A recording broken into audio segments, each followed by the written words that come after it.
আসসালামু আলাইকুম গাইস। আজকের ভিডিওটা অনেকের চোখ খুলে দিতে পারে, আবার কেউ কেউ দেখেও চুপ করে থাকবে, কিন্তু আমার দায়িত্ব আপনাদের কানে সত্য তুলে ধরা।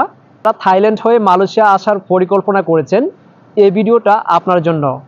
আপনি যদি আমাদের চ্যানেলটিতে নতুন হয়ে থাকেন তাহলে অবশ্যই প্লিজ চ্যানেলটা সাবস্ক্রাইব করে সাথেই থাকুন। তো চলুন শুরু করা যাক। স্বপ্নের মালয়েশিয়ায় আমরা সবাই একটা ভালো জীবনের স্বপ্ন দেখি। সেই স্বপ্নে পা বাড়িয়ে আপনি হয়তো থাইল্যান্ডে আছেন মালয়েশিয়ার দিকে তাকিয়ে, কিন্তু জানেন কি, এই রাস্তা আপনাকে স্বপ্ন নয়, দুঃস্বপ্নও দিতে পারে। থাইল্যান্ড মালয়েশিয়ার সীমান্ত এক বিপজ্জনক যাত্রা। এই সীমান্ত দিয়ে অনেকে পাড়ি জমান, কেউ দালালের সাহায্যে, কেউ জঙ্গলের রাস্তা ধরে, কিন্তু জানেন কি, অনেকেই সেই স্বপ্নে পৌঁছাতে পারে না। কিছু মানুষ জঙ্গলে অসুস্থ হয়ে পড়ে যান, অনেকে পুলিশের হাতে ধরা পড়ে জেলে যান, বছরের পর বছর কেটে যায় আইনের অপেক্ষায়। তখন তাদের জীবন আর আগের মতো থাকে না, কিন্তু স্থায়ী এজেন্সি আর হিউম্যান রাইটস সংস্থাগুলোর রিপোর্টে উঠে আসে এই ভয়ঙ্কর চিত্র। হারিয়ে যাওয়ার একটা গল্প আমি আপনাদেরকে শোনাই, তাহলে আপনারা বুঝতে পারবেন। রফিক নামের এক তরুণ রাজশাহীর ছেলে। বাবা মার স্বপ্ন ছিল সে মালয়েশিয়ায় গিয়ে টাকা পাঠাবে। থাইল্যান্ডে এসে দালালের খপ্পরে পড়ে আজ 3 বছর, কেউ জানে না সে বেঁচে আছে কিনা। আজকের এই ভিডিওর মাধ্যমে আমি সবাইকে রিকোয়েস্ট করব, ভাই দয়া করে শর্টকাট পথ কখনোই বেছে নেবেন না।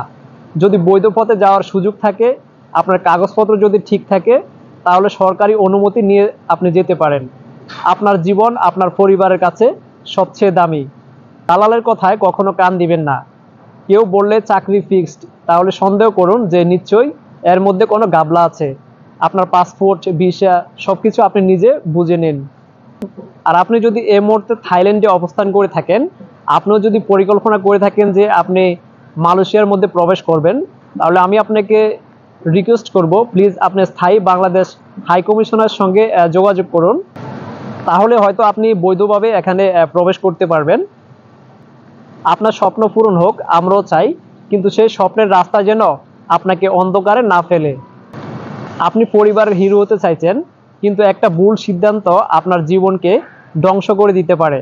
থামুন, ভাবুন, চিন্তা করুন, তারপর পথ বেছে নিন। তাই থামুন, ভাবুন, চিন্তা করুন, তারপর পথ বেছে নিন। আপনি যদি এই ভিডিওটা দেখেন আর কাউকে জানেন যে সে এই পথে আছে, তাহলে প্লিজ তাকে এই ভিডিওটা দেখান। এই ভিডিওটা দেখে একজন মানুষের যদি সচেতন হয়, তবে আজকের কথা বলা সার্থক হবে। আমি চাই না কোনো মা তার ছেলের খবর না পেয়ে কাঁদুক। থাইল্যান্ড হয়ে মালয়েশিয়া আসার আগে দয়া করে একটু ভাবুন। ভালো থাকুন, নিরাপদ থাকুন। ভিডিওটি শেয়ার করুন, সাবস্ক্রাইব করুন আমাদের চ্যানেল। আমরা আবার আসছি আর একটি বাস্তব গল্প নিয়ে।